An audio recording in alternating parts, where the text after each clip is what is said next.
Under the Radar, bringing movies and people together, one frame at a time.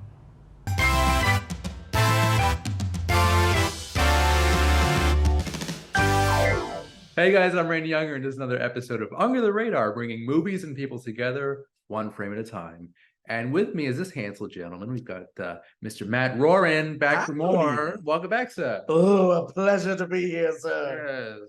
It's been a few months, but I'm glad you're back. You're a busy man. I understand. And tonight we are going to dive deep into Mr. David Fincher's career, the famed filmmaker behind such classics as Seven, The Game, Fight Club, Social Network, and Mank. He is a fantastic director, and we're going to just discuss a little bit of his filmography and also review his newest film, currently streaming on Netflix. It's called The Killer, and it is an interesting film. But before that, Mr. Roran, how are you doing, sir? Doing pretty good. Same old, same old. How about you? Pretty good. Keep busy with the show, different things. It's turning out to be a pretty good fall and very busy. Yeah, it's fun stuff. Got the Oscar films are starting to come out. These are the films that we're going to be talking about in February, March. Indeed, indeed. Award season is coming, and also we're officially out of the strikes. Yes. So that is a huge relief. Thankfully. Yeah. We can have movies again. Yes. I'm not celebrating completely because it did give me a chance to see some of the work that's been done, sort of to catch up. You know what I mean? It wasn't. We just got to the period where it's like even working in the movie theater is like where it's like, okay, well, this is like the last of the movies that are like made and ready to come out. Right. So it's like, I think now we can breathe easy. Like, okay, we'll have movies, because it was like, are we only going to show old movies from now on? Yeah. So now we have new stuff coming out. Although I wouldn't have been upset that the only movies coming were going to be A24 movies. That kind of, I was like, all right, if it's going to be anyone, let it be A24. Well, there's one movie that's going to come out. Well, actually, it's out already, and I want to review it, hopefully with you in the future. Dream Scenario. Oh, Nicolas Cage. Yeah. Yes. So that's in the future. We'll figure that part out.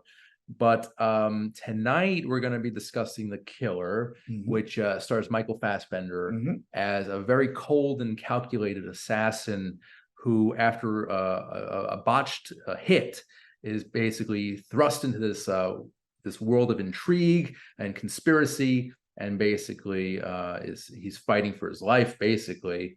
And I wanted to like this movie a lot more than I did. I was not impressed by it. It was directed by Fincher, who I love. It does have some of his signature techniques, especially the lighting. That's always present in all of his movies.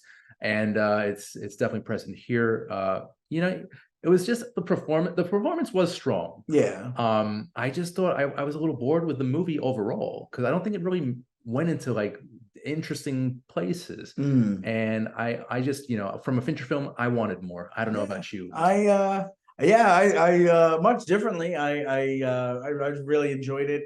I did think it was a little subdued for Fincher, right? But I mean, that's also like in the vein of like things he's done in the past, like Zodiac or Mindhunter.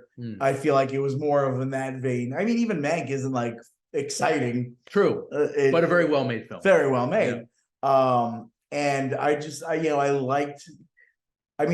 the way the character goes about his every move, and also the fact that he listens to nothing but the Smiths. Okay. I kind of love. Okay. It was interesting. I just saw Morrissey the other night. Nice. And got to go and see a movie about where the Smiths are very prevalent.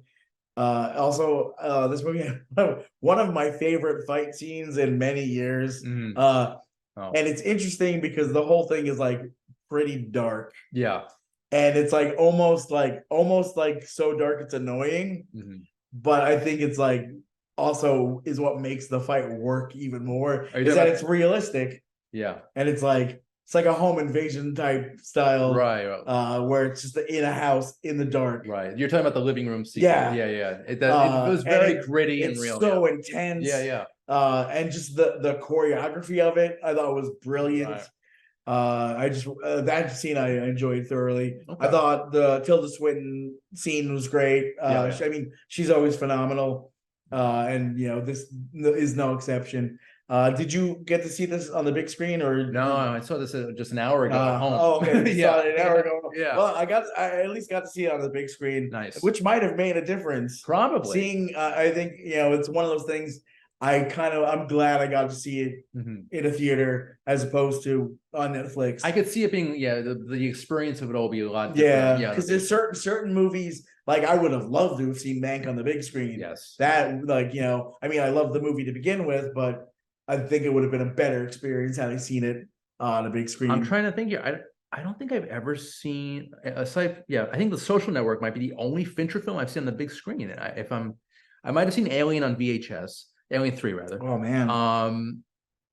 Curious Case of Benjamin Button, I think, was on the big screen, but it's not a great movie. Yeah, I saw Alien 3 on the big screen. Nice. I saw Seven on the big screen, saw The Game on the big screen, saw Fight Club on the big screen. That's awesome. Sadly, Zodiac I didn't see until DVD. Okay. And I saw Gone Girl on DVD as well. And Social Network I saw on HBO. I didn't even see that. I didn't even see that. I haven't seen any of his films. I think this is probably the first of his films I've seen on the big screen in quite some time. Yeah, and going back to the seeing it the night since Fight. Is this really the first movie of his I've seen since Fight Club on the big screen? What? It really adds to the cinematic experience. It really does, yeah. And his cinematographers are so good. I don't know if he uses the same guy every film, but you could definitely see that the visual style is so strong. Yeah. And in a way, each film is kind of tied together through that it's theme. Like a common thread. Yeah. They all feel like they're in the same universe, is what I'm saying. Definitely. You know what I mean? I mean, I could see this being in the same universe as like The Game and like Zodiac and you know, it's like it's it's definitely a different film style for him. Yeah. Also, I mean, he normally doesn't do movies that like where there's like just like it's like one person and it's like their little like bubble. Yeah. Usually there's multiple characters. Right. Even like, you know, with something like obviously like Social Network, the movie's about you know, Zuckerberg, but it's like there's such a cast. True. Yeah. And in this Fassbender, you hear his internal dialogue. He is narrating this whole story. So that's very interesting. Also, I wanted to mention Arliss Howard. Yes. Who plays the billionaire towards the end. Great performance, actually. And I was really surprised to see him pop up in this film. Yeah. The most notable film I remember him in was The Lost World Jurassic Park. Yeah. And that was over 25 years ago. Man. So he's doing well. Yeah. He was he was very refreshing to see him in this. Yeah. As a quote unquote villain. Yeah. You know, it's I definitely you know, I thought everyone had a strong performance. Yeah. It's like one of those things. It's like the performances are so quick. Yeah. Because it's like, all right, like everyone who's not Michael Fassbender gets about 5 minutes of screen time. Pretty much, yeah. And it's interesting because it's like a door to door it's like being like a food delivery person where you're just going like that's an interesting comparison there. But it's like it very quickly changes. Well, for me, that I think aside from Fassbender's performance, my favorite element of this film was the runtime. And and it clocks in at just 118 minutes, just 2 hours underneath the 2 hour mark. Yeah, which is so refreshing because the last movie I saw, the one I saw in theaters, Killers of the Flower Moon, was 3.5 hours. Yeah, so I was like, oh, a movie that's under 2 hours. We've been we've been just bombarded with 2.5, 3.5 hour movies. I mean, even like this was one of those things where even playing at the cinema. This was like such a breath of fresh air because it was like we were playing Killers of the Flower Moon, 3.5 hours. Yep. The Taylor Swift movie was like 3 hours. Oh, God. 2.5 hours, 3 hours. The Eras Tour. Eras Tour. Even Anatomy of a Fall. Okay. It's like 245, I think. Oh my God. Like, you know, it's like, and then this was like, here's a 2 hour movie. And we're like, Now, I know you have an indie theater. You work at an indie theater typically. Yes. Do you guys ever use intermissions? No, we don't, unless it's like built in. Yeah. Otherwise, I don't even think it's legal to put in your own intermissions as a theater. Really? Because it's like interrupting the vision of the director or whatever. Yeah. But yeah, I mean, maybe one day, if films continue to be 3.5 hours long, they will reinstate intermissions. Right. But unless it's like we do the National Theater Live productions, which are usually about 3 hours, they have a built-in intermission. Right. And then you show something like, although it was funny, we showed recently The Godfather 2, and there's an intermission, but I guess it's only if you want to use it. Okay. So it came up on the screen, but it comes up regardless, and it came up intermission, and people started leaving the theater, but then it just continued. Oh, okay. Because we didn't program it for intermission. So it was just like so many people got up and back down. Well, I mean, I love what you did a couple months back at the zombie movie marathon. You had the you had the little mini intervention, a little break. Oh yeah, you do it in between every movie. But that was 5 movies. Yeah. But they really should bring it back for movies over 2.5 hours. Yeah. If you show them more than one movie, you always put in an intermission. And I mentioned this last time when we reviewed Killers of the Flower Moon. The pause button at home, that has become the new intermission. Yeah, well, and you have to really cherish that button sometimes.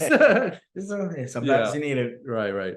So The Killer, I mean, maybe I'll check it out again. I don't know.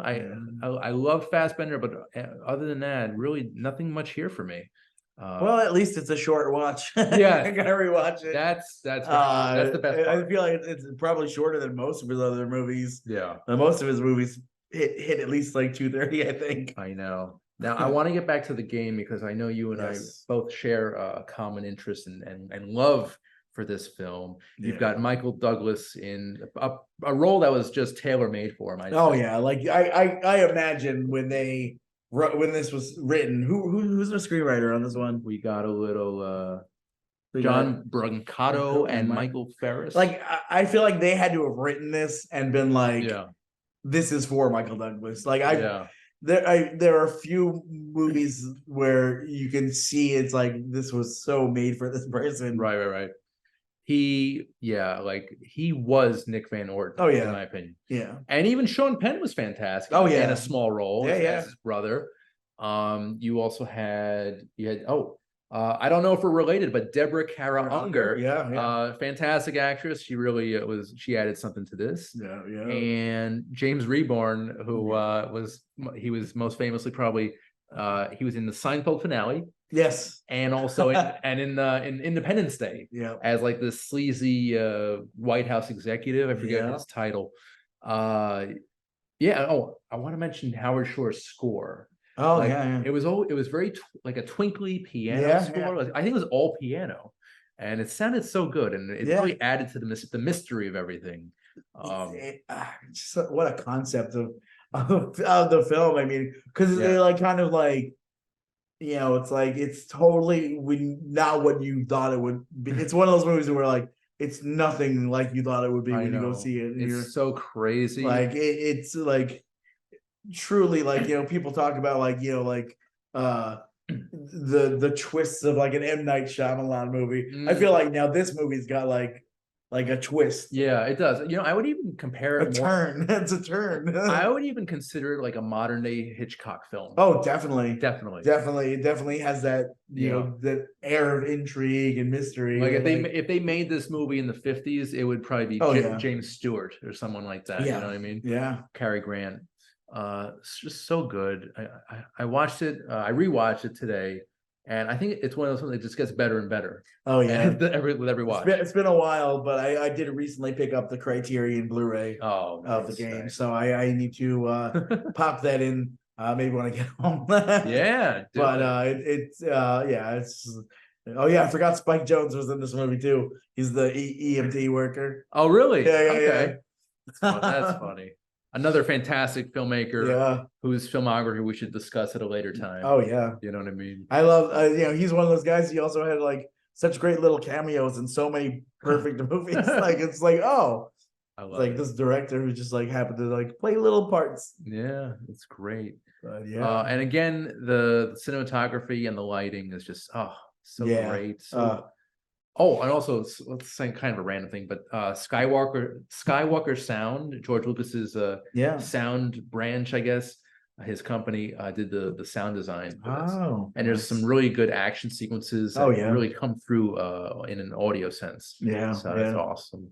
The action sequences, like, they remind me of they're like very like almost like Tom Cruisey, like action. Don't insult this. I don't know, but like it, but in like a Fincher-esque way, like the way they're like, Yeah. it's like you're like, oh, like now that's how it's done. Yeah. But it's like it's like I just like the way the tone of the film changes. Yeah. It's like a wave, a ripple. It's like, where the hell is was it Consumer Recreation Services? Where are they taking this poor guy? Yeah. They're beating him up, they're shooting at him, there's car chases, there's a cab going into the river. Yeah. It's almost drowned. It's bananas. I love it. It's so great. Yeah. And I wouldn't call this an action movie. This is definitely not. This is a straight up thriller. It's a thriller. Yeah. But it does have action elements. Yeah. Like you've got Michael Douglas running around, being shot at and shooting back. I haven't really seen a role like that of his since Black Rain. Black Rain. That was exactly what I was thinking. Like Black Rain. Yeah. Yeah. Like I think Cult Cafe should do a double feature. That would be something else. But yeah, Michael Douglas, because of The Game and Wonder Boys, he is one of my favorite actors of all Wonder time. Boys is another great role of his. Yeah, that's a really underrated film, I must say. Yes, it's very underrated. And I've also mentioned that Wonder Boys features performances from the main 4 or 5 actors were all in superhero movies. Oh yeah, it's got Toby in it. It's got Robert Downey Jr. Right.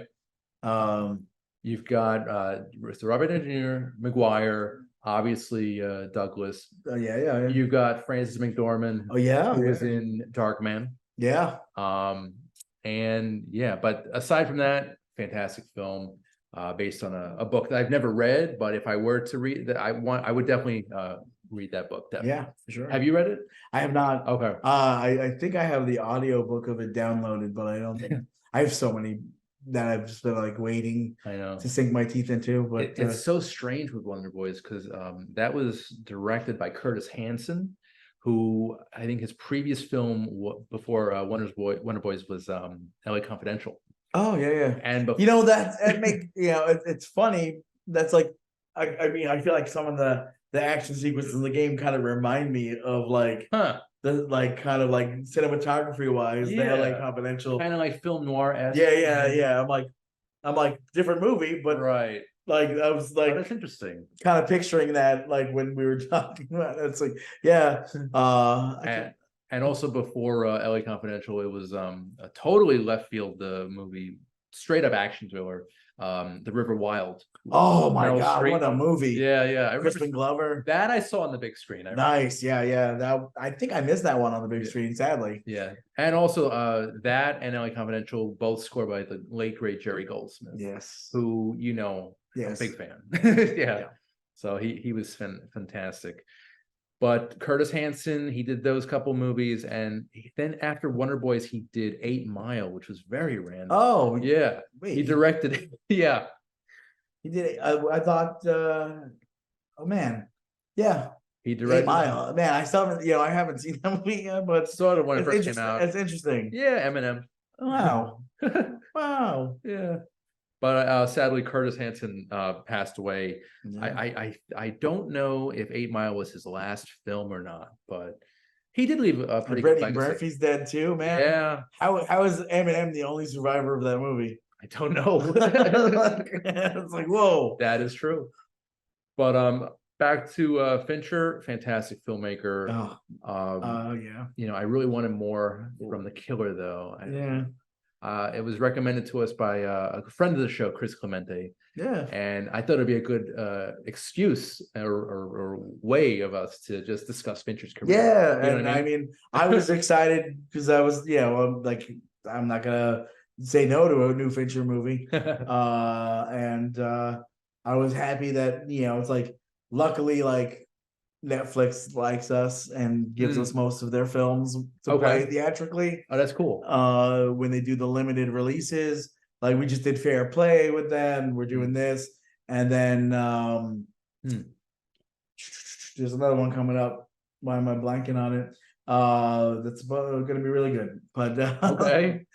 So the theater's doing well. So yeah, I mean we're existing. Yeah, good. Always we're moving on. You know, this is our 50th anniversary, which is nuts.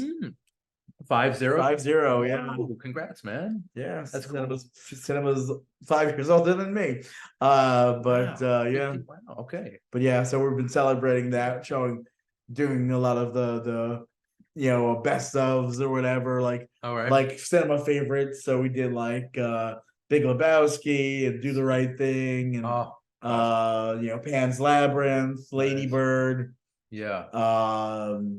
The Mad Adventures of Rabbi Jacob. Okay. So there's a lot of those, and then like December 1st, we have like I guess is the official anniversary date. Okay. So the only movies we're showing that night are Lilith, Warren Beatty. Okay. Which was the first movie the cinema ever showed. Okay. Okay. Nashville. Nice. And Godfather. Yes. So those three, and then like a huge party afterwards. Oh, like little gala. So that's December 1st. Okay. So that's pretty cool things. That's coming up. The end of that series. But nice. Well, that should be fun. Should be a maybe I'll show up. Be a lot of fun. So yeah, I think Fincher, he's not that old. He's only 61 years old, but I think he's got a couple of more hits ahead of him. I hope. I mean, because it's that signature style. It's burned in my brain. Oh yeah, yeah, definitely. And I know before we started recording, you said you did not see Panic Room. Panic Room. No, I still haven't seen Panic Room. I own the DVD, but I've not. I've not watched it yet. I need to get on that. You got a great performance from Forrest Whitaker, Jodie Foster, of course, and I think it was who's the Twilight girl? I always forget. Oh, Kristen Stewart. Yeah, I think it was her first role actually. Oh, nice. And she killed it. She was great. Nice. Yeah. So that's great, and yeah, more ahead from Mr. Fincher. But if you are a completist like I was this weekend. Check out The Killer, currently on Netflix, and we do have a couple minutes left. Actually, we kind of flew right through his career. I didn't think it would take that. Yeah, I thought it'd take a lot longer. But Mr. Roran, since you do work at a renowned cinema center, what are some films that you, sir, are looking forward to seeing? Looking forward to seeing definitely Dream Scenario. Yes, that one I'm looking forward to. We just opened The Holdovers this weekend. Yeah. New Alexander Payne. I'm always up for that. Yes, sir. What else is coming out? Ooh. Well, I've got Napoleon on my mind. Actually. Napoleon, we I think we passed on it. We passed on opening it. Oh, okay. I don't think we are going to be opening it. But I'll see it regardless. Okay. I will see it somewhere else. But I love Joaquin. Joaquin's great, and Ridley Scott. He's very hit or miss in these these days. But I'll still give him some support. I can't think of the last Ridley Scott film that I actually really enjoyed. Yeah, that was not from the 90s. Yeah, I mean, like House of Gucci, I liked because it was funny, right? But it had a great performance from Lady Gaga. Yeah, and then Adam Driver was great. I know what it was. It was The Last Duel. I really enjoyed The Last Duel with Adam Driver. Oh, The Last Duel. Yes, that came out the same. I forgot he did those both back to back. Yeah, I think we reviewed that. Did we? Okay. On the show, and awesome. wow, that movie. That was brutal. And it was actually great. Yeah, and it had kind of the same fight choreography and tone of Gladiator. Yeah, which was awesome. So that okay, yeah, that was okay. So it hasn't been that long, right? But before The Last Duel, between The Last Duel and Gladiator, I can't think of anything between that time period. Right. Yeah, I mean he pretty much does like a movie at least every 2 years. So if not every year, which any director who puts out that much content, you're bound to have low quality. Like that. Yeah. Not to say that any of his movies are low quality, Right. but like not as good. You know, I don't know. Once he did the Alien prequels, I kind of like lost interest in the man's career. Yeah, A I little mean, bit. I loved Prometheus. Yeah. I know I'm alone in that in a lot of stance, but I'm that guy who loved Prometheus. I thought it was great. Was it? I absolutely hated Covenant? Covenant. Was that the one where she gives birth to an alien? There's I think there's a scene where she gives, they actually show the birth, her giving birth of an alien, and it was just a strange. Oh man, and it was very graphic and bloody and slimy, and it might have been Covenant because I blocked so much of that yeah, movie out. that was like, you know what, Ridley, I'm kind of done with you for a bit. That was great. It's like another speaking of, it's like movies that Michael Fassbender can't save. Yeah. But and also, you know, speaking of Ridley Scott, yes, Cult Cafe this weekend. Yes. Thelma and Louise. Awesome. I love it. Classic film. Yes. With an ending that's heavily parodied. Yes.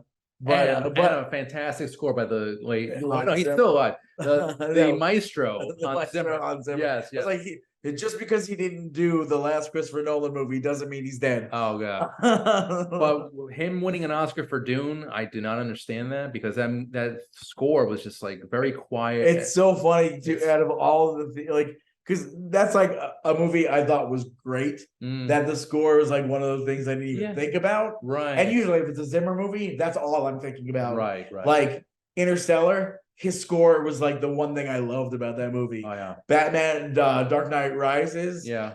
His score was the only selling point for me for that. And everyone loves Time from Inception. That's like their favorite. I mean, like his scores usually like, knock me dead. Yeah. And like, well, I go back to the 90s because that's my favorite era of Zimmer. Oh, yeah. Like when he won the Oscar for The Lion King, that was it.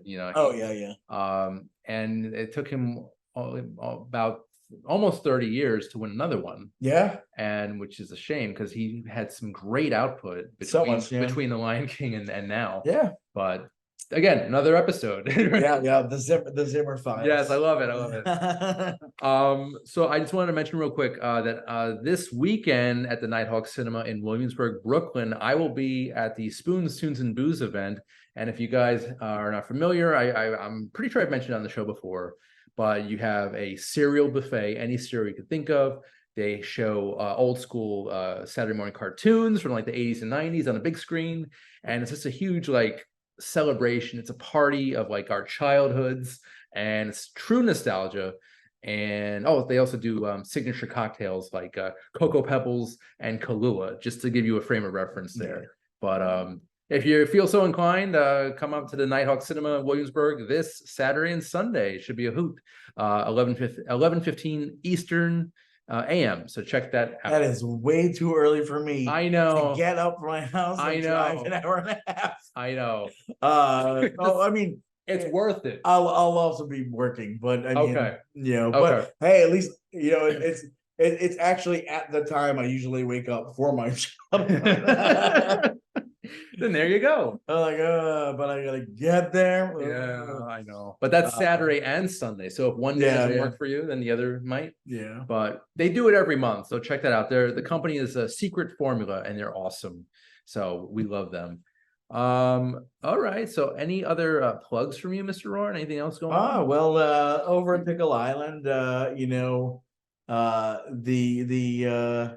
my business partner has just introduced ice cream. He's making homemade organic ice cream. Wow. That he is also selling at the store. How is it? I haven't tried it yet.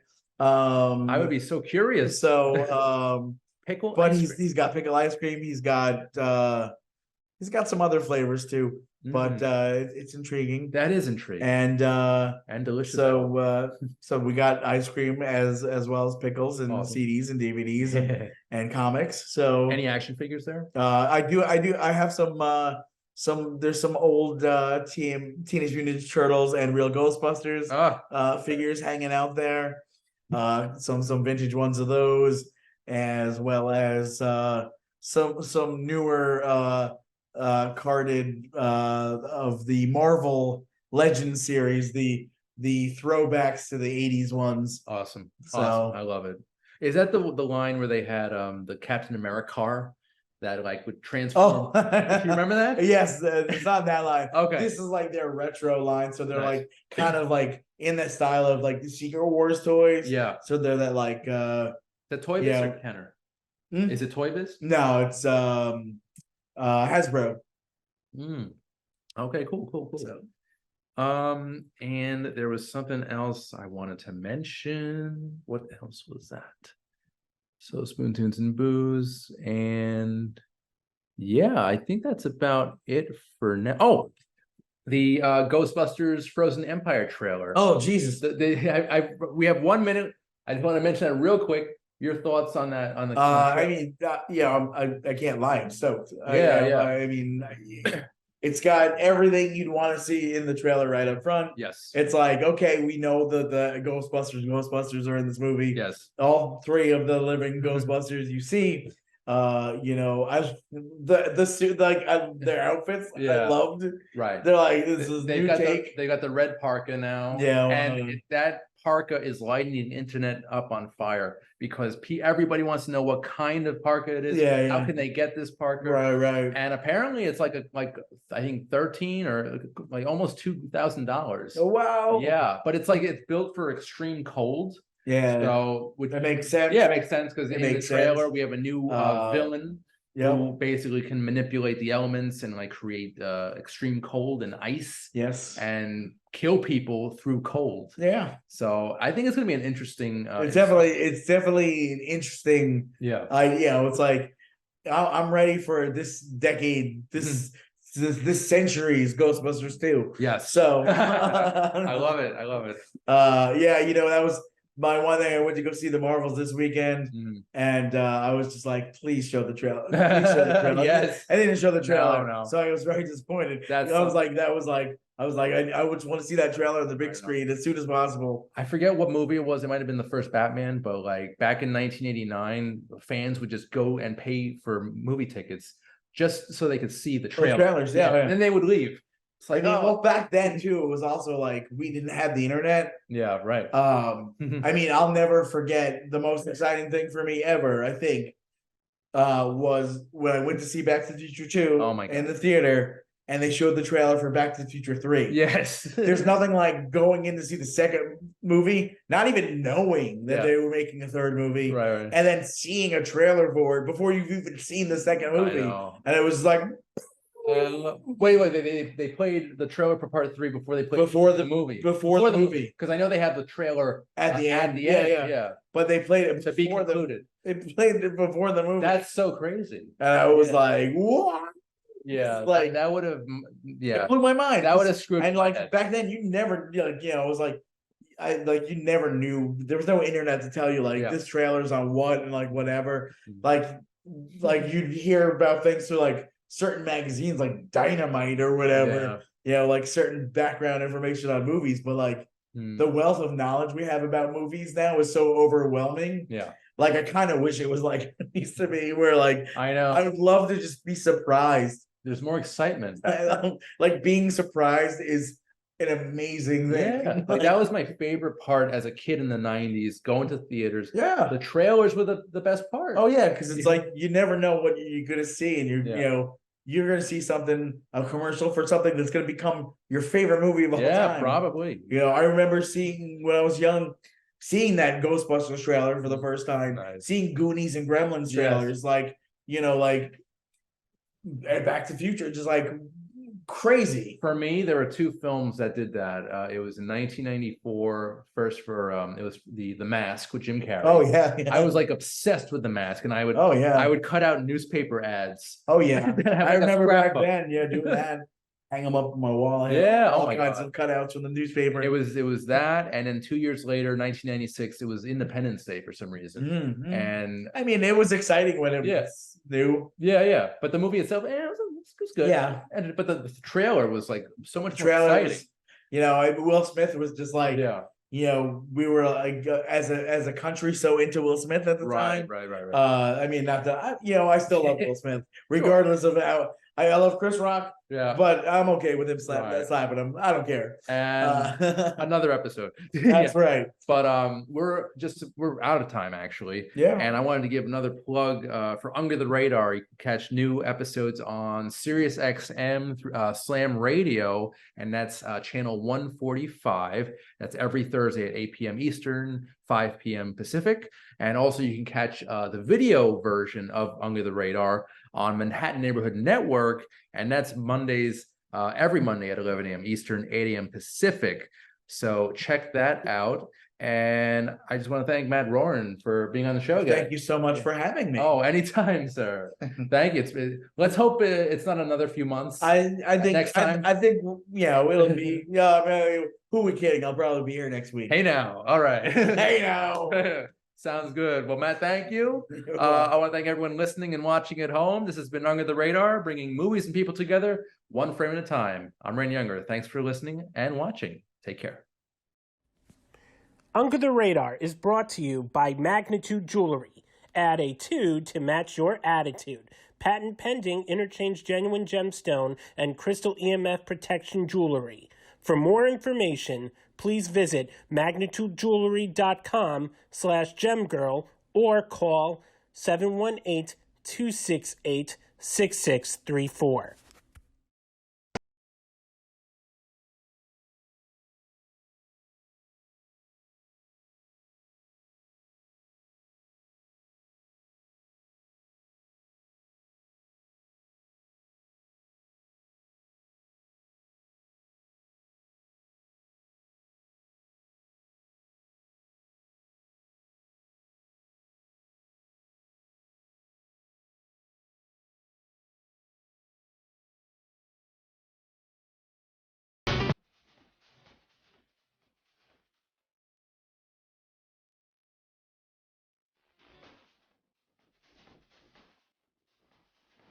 Hey guys, I'm Randy Younger, and this is a very special edition of Under the Radar, where we talk all things film and sometimes TV. And with me today, a very special guest, actor Robert Picardo. You might know him from Star Trek Voyager, China Beach, The Wonder Years, the films of Joe Dante. The man has a very extensive career, and he's very well known. Robert, how are you today? Very well, Randy. Thanks for having me. And as I said earlier before we went on the air, I love your company that you're. Oh yes, yes. Thank you very much. And you look like you're sitting in Johnny Cab's lap. I know. I believe. I think that if you do get stopped by a 24th century policeman, I think that might be illegal. I don't know. Yeah, it's a little improper. But you look great 30 years later. No rust. Thank you. So yeah. No rust at all. Thank you very much. I appreciate it.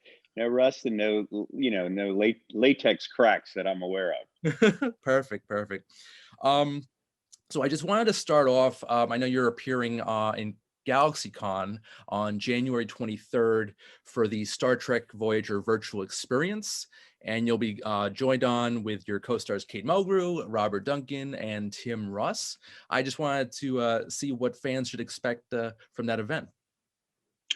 Well, because of COVID and because of the worldwide cancellation of all convention appearances, last year, 2020, was many things, many good things and many bad things. But one of the things it was the 25th anniversary of Star Trek Voyager, which premiered in January of 1995. So we were scheduled to appear all over the world. All of that got canceled, and really the only way to celebrate our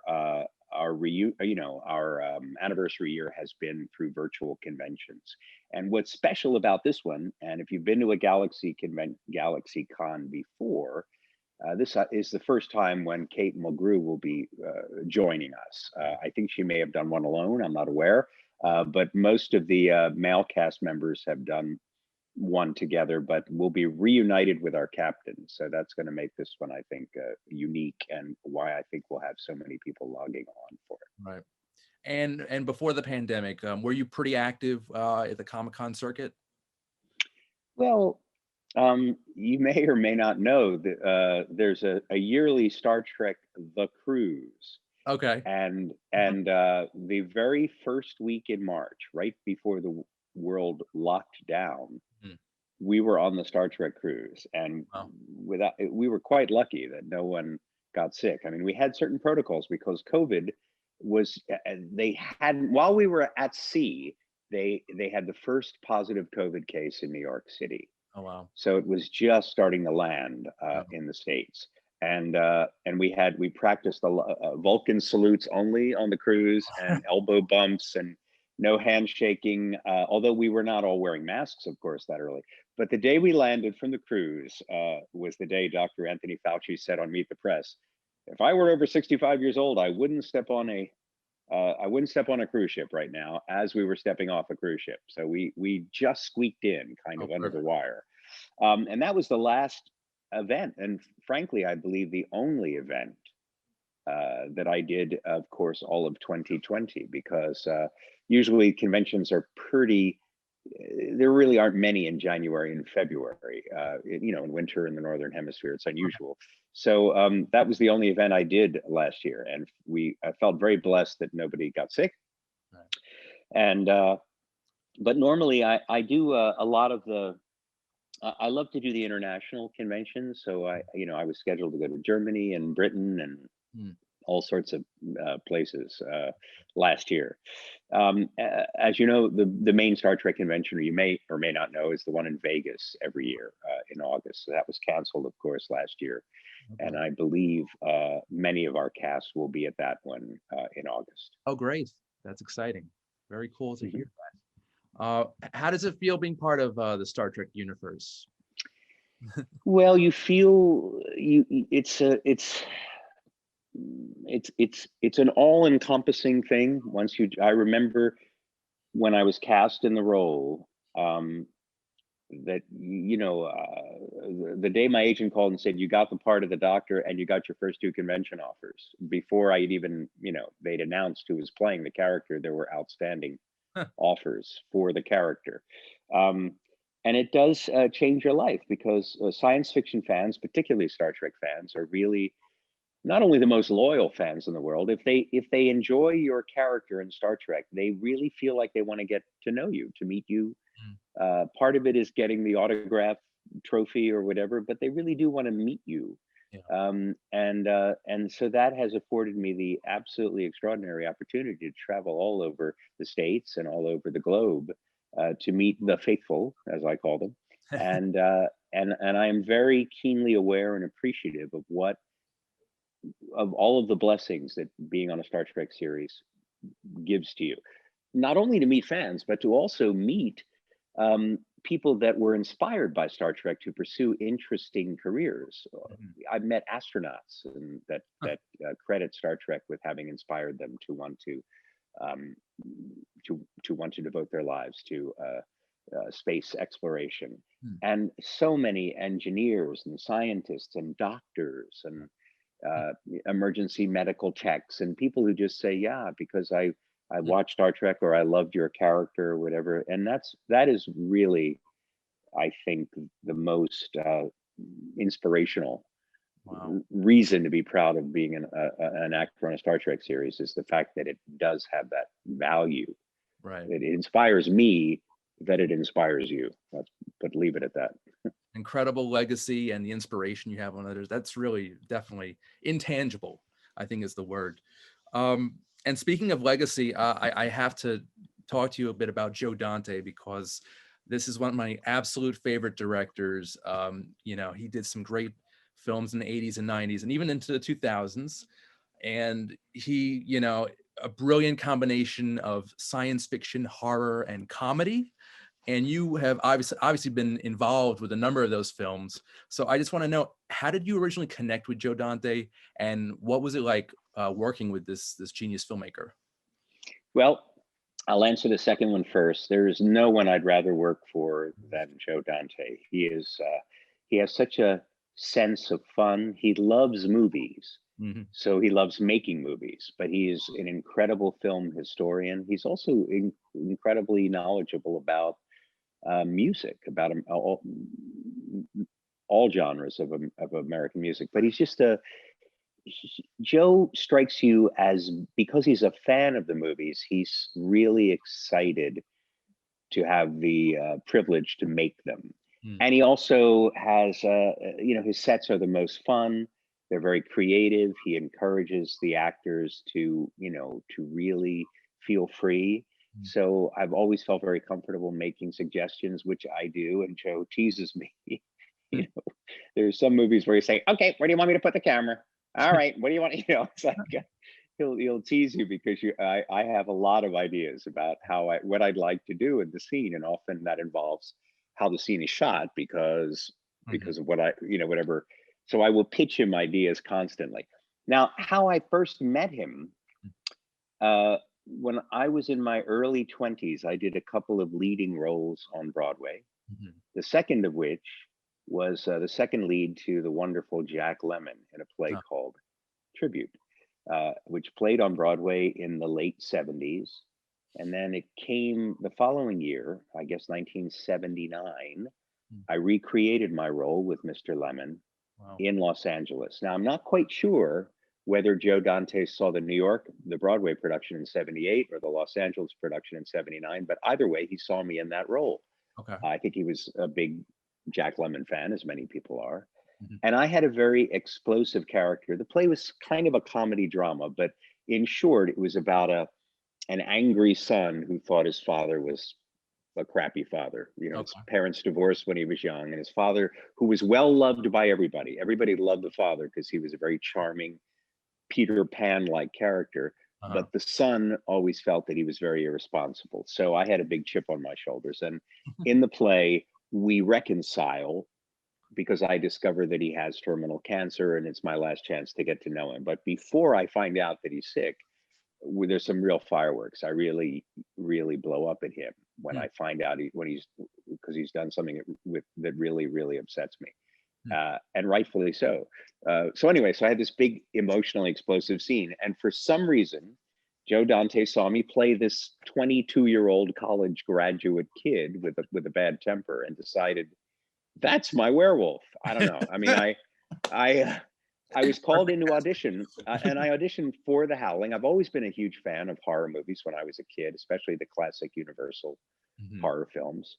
So the whole the werewolf tradition kind of grabbed me more actually than vampires always. I love the idea of the Jekyll and Hyde aspect of the werewolf mythology.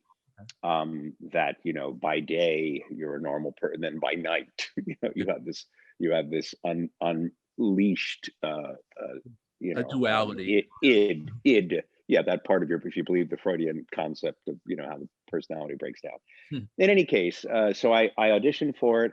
I think I creeped the heck out of the casting director because the character was pretty creepy. I auditioned behind her. I don't think I ever laid a hand on her. I don't think I even touched her hair or whatever. But it's the scene in the peep show booth where the part that Dee Wallace played. She's looking ahead at this, this dirty movie that I'm making her watch while I talk to her in her ear. And I think the reason that is my reaction on the casting director during my audition, I think is why he hired me, because I definitely creeped her out. It's a good hold on to her shoulders. Like I may have touched her shoulders. That's it. I would never be disrespectful in any other way. I always encourage young actors to never, be real in the room, but don't do anything that makes anyone ever feel unsafe. Some really stupid actors, really stupid, will bring a toy gun into an audition where they have to have a gun, but nobody knows it's a toy gun. So if you're an actor, never, ever, ever bring any weapon, even a fake weapon, into an audition. That's my first advice. And secondly, remember, the casting director is just doing her job or his job. You don't ever want to threaten anyone or make them feel unsafe ever. And never. Having said all that, I did make her feel creeped out. And never dress up as Catwoman like Sean Young did for Batman Returns, the audition there. Which I heard that, yeah. Although I would be delighted to have seen Sean Young in a Catwoman outfit. So I maybe but that's why I never was a casting director. But yeah, I know you don't want to hit him over the head with it. It's true. But Joe cast me in that movie, and then while I was making The Howling, during the breaks, because The Howling there really aren't any laughs, any real Eddie Quist laughs. I mean, I know he says the line, "I want to give you a piece of my mind," which was my ad lib. No. That line is not on camera. That was an added line in the soundtrack. People think it's on camera, but it really isn't. Because there was a dead spot when I was looping some other, breathing noises or growling or snarling or whatever. Looping is the term we use, for replacing dialogue or adding other sound once the movie is cut. But Joe said, right before you pull the bullet out of your brain, there's kind of a dead spot. Why don't you say something?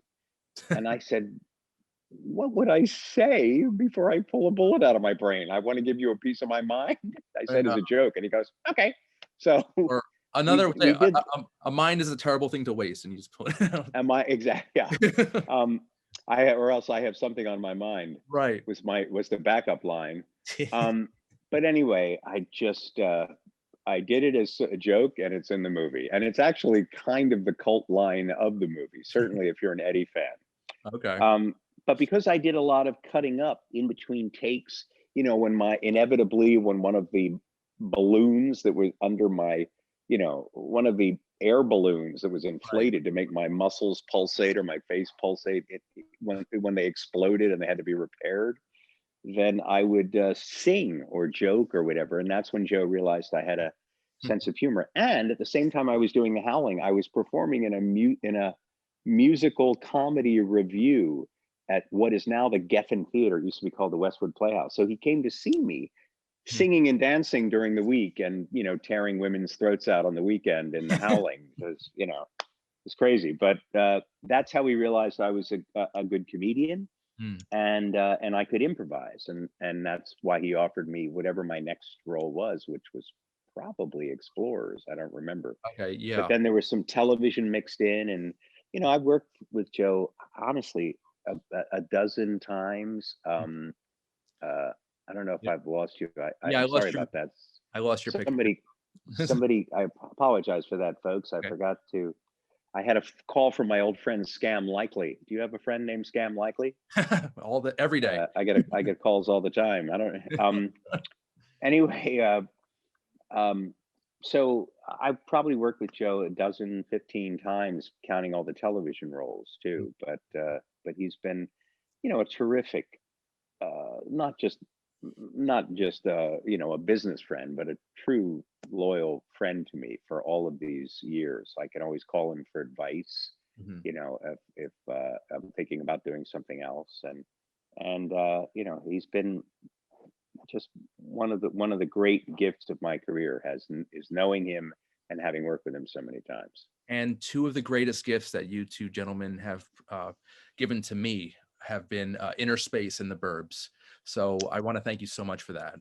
It's funny. It's always funny to hear people, their favorite Dante movies. Usually Inner Space is in there, but The Burbs was not a successful film when it first came out. It became a real cult classic. I mean, Tom Hanks had not yet, he was certainly a movie star, but he hadn't won his first Academy Award. He hadn't done Philadelphia yet. He hadn't acquired the incredible reputation he has for range and for drama as well as comedy. He was primarily a comedian in his early roles. And so The Burbs didn't get, The Burbs was kind of dismissed when it first came out, but it's very well loved in its afterlife.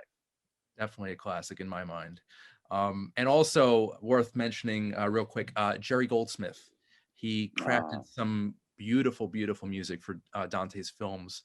Did you ever meet Jerry Goldsmith? Or I did on more than one occasion. I even was on a scoring stage when he was.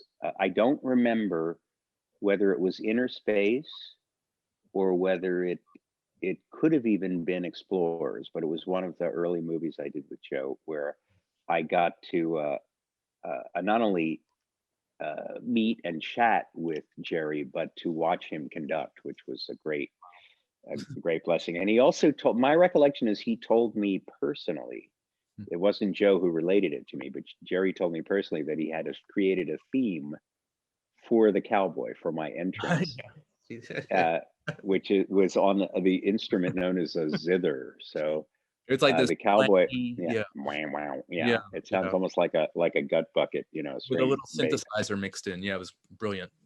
That was so I feel very honored. And then years later to be on the Star Trek television series, that is the only one that had Jerry Goldsmith create our theme song. So Right. that felt like a double honor to already know him, to have met him, to have worked with him a number of times through Joe, and then to have him do our theme music, which I also believe is the only Star Trek show to win an Emmy Award. Well, yeah, Emmy Award for its theme music. I think it did. Um, any plans to work with Joe in the near future? Well, there's always the hope, Of course. there's always the hope. It depends on what he's doing and whether there's something in it for me. And I occasionally bring him things, of various quality. Say, do you have any interest in this? Because I brought him scripts that other people have sent to me. So I'm convinced it's going to happen. There are no concrete plans at the moment, but I do believe that we've got it, that we'll have, and I hope we'll have another experience working together. I hope Uh, so. and I do, I visited him during the pandemic. We had a meeting out in the backyard of his house safely, with masks and whatever, and to catch up a little bit. So he's as I said, a great friend. I Great. send him videos since I started my YouTube channel. I send him videos too once in a while if I'm particularly proud of one. That's great. And talk to me a little bit about your YouTube channel. What kind of content are you producing? All right. Well, it started early in the spring. Brent Spiner uploaded this hilarious number, which turned out to be part of a longer video he was working on.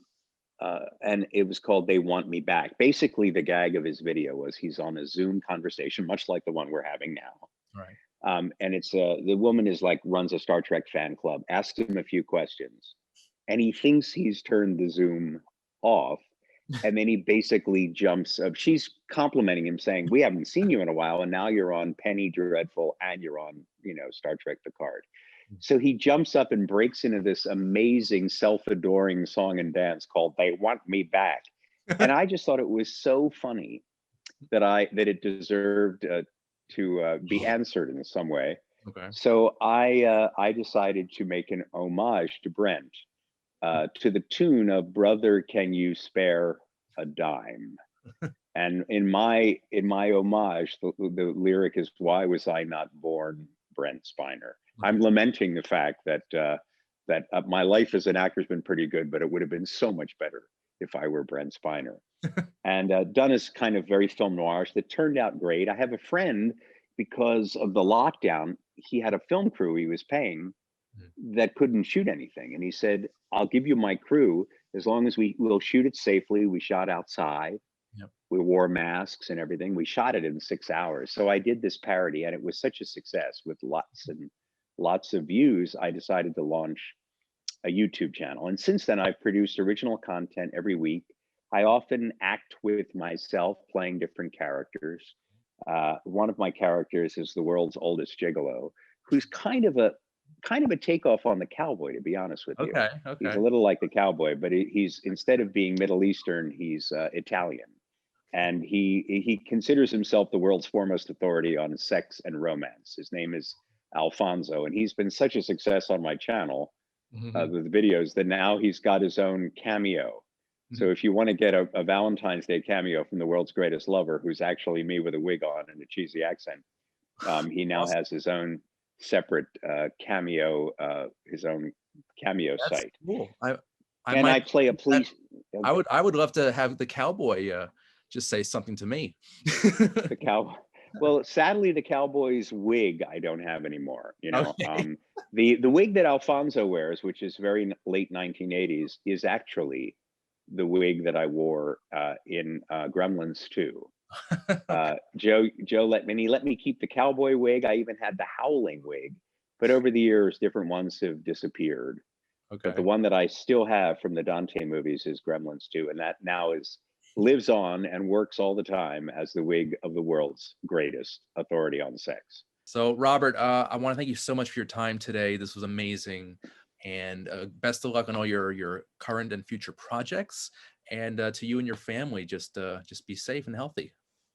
Thank you, Randy. I wish you the same, and I encourage your viewers to check out my YouTube channel because A, it doesn't cost anything, and B, there's new content every week.